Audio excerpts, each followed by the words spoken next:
Hey guys, welcome to Little Black Book 91. Little Black Book, you know what time it is. This is crazy up in here.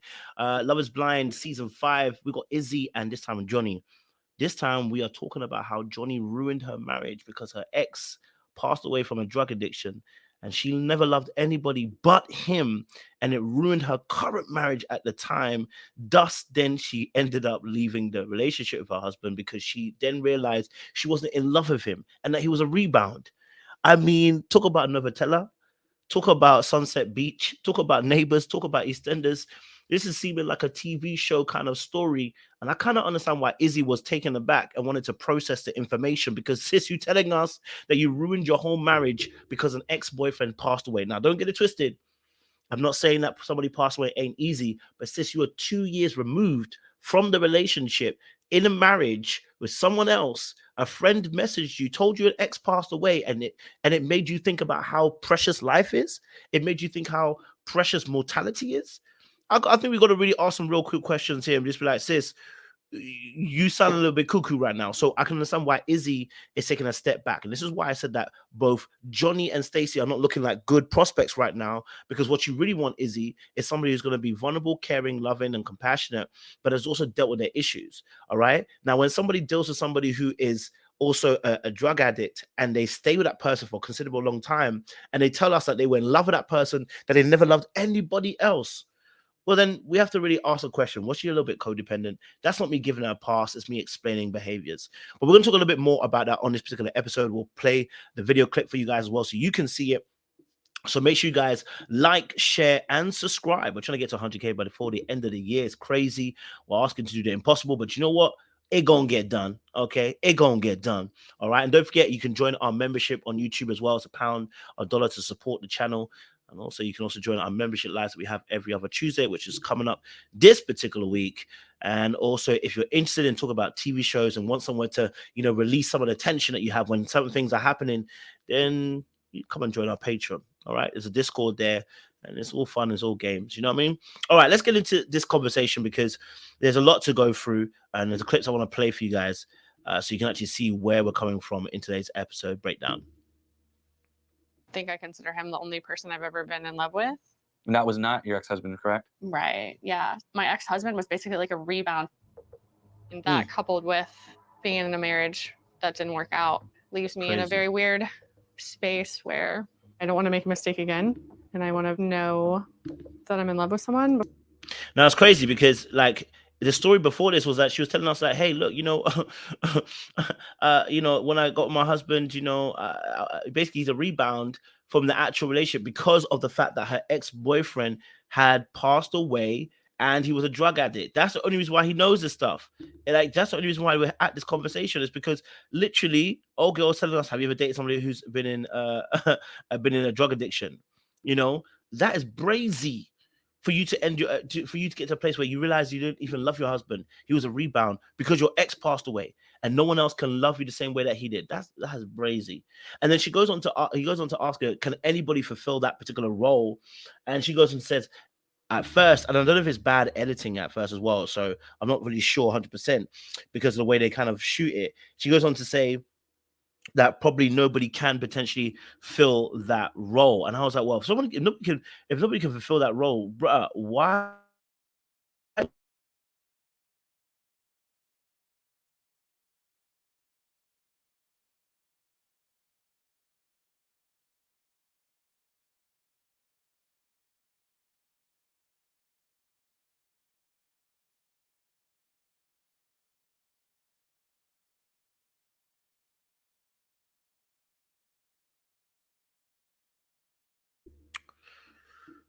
Where you're the only person that's ever really been in a situation like this, you must be mad. Let's play a little bit more of the clip and we'll talk a bit more, right?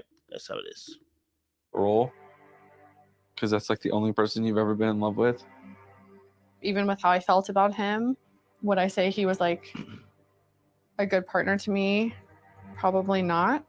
So my man is stressed. He's hearing the story. He's stressed. Man took a deep breath, did an exhale and had to even lay flat. My man, he changed several positions. Man was sitting forward facing the wall.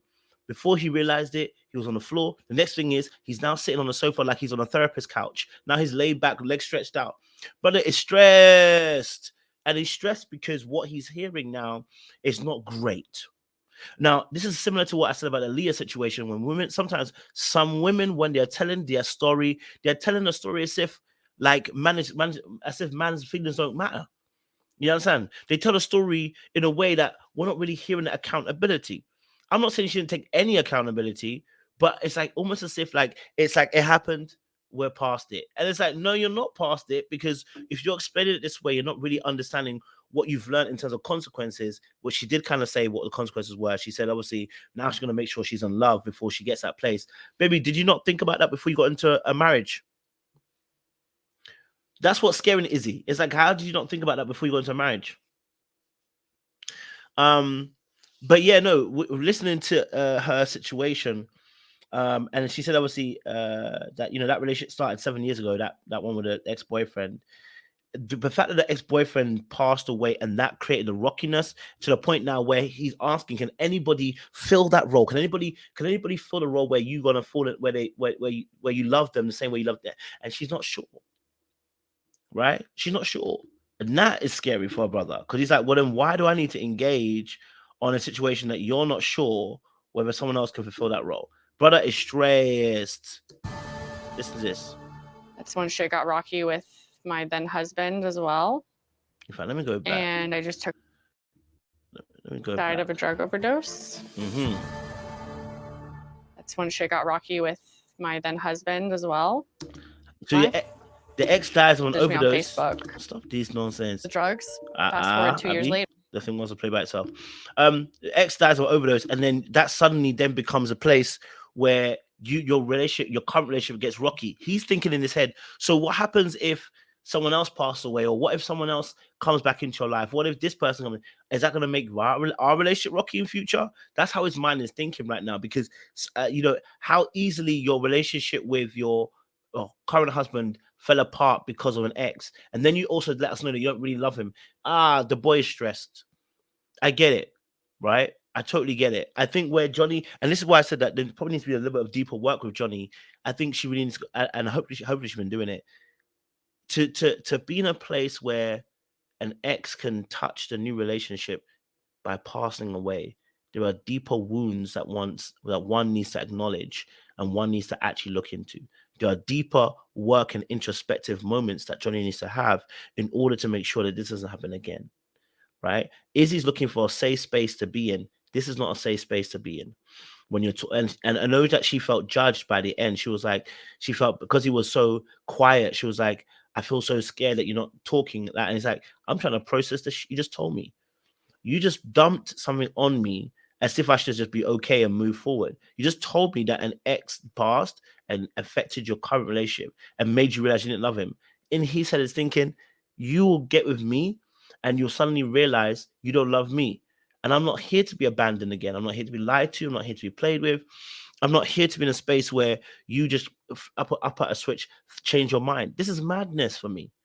And that's how he's thinking. So yeah, I understood where he was coming from, because he said he doesn't want, and the very first thing he said earlier on was he doesn't want somebody who will give up on him.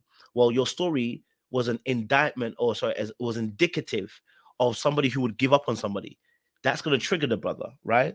He said he's afraid of being abandoned again. Well, your story was about being abandoned again, right? He previously had a situation where the partner gaslight him. Now, of course, she didn't do that per se, but those are the things that he doesn't want. Now, this was 7 years ago, but still,